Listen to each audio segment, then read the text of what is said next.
आज आहे 15 एप्रिल 2025 आणि मी माझ्या शेतामध्ये महाराष्ट्रातल्या शेतकऱ्याला अंदाज देणार आहे। आज 15 एप्रिल आहे, तर शेतकऱ्याला सांगतो आणखीन 15, 16, 17 3 दिवस राज्यात ढगाळ वातावरण राहणार आहे, म्हणून हा अंदाज लक्षात घ्यायचा। फक्त कुठंतरी अवकाळी पाऊस पडेल, पण सर्वदूर पडणार नाही। त्याच्यामुळे कांद्यावाल्यांना घाबरायची गरज नाही, बीटवाल्यांना घाबरायची गरज नाही।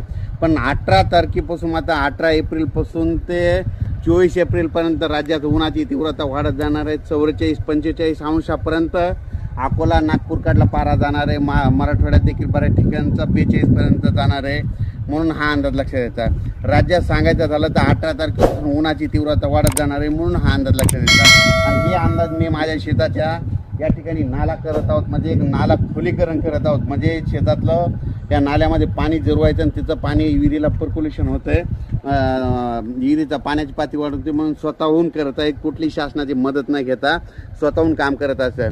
खरं तर शासनानं सगळ्या शेतकऱ्याला असं करून द्यायला पाहिजे, पण देत नाही, म्हणून सगळं स्वतः करत आहे। आणि या ठिकाणी मी शेतकऱ्याला अंदाज देखील दिला। धन्यवाद।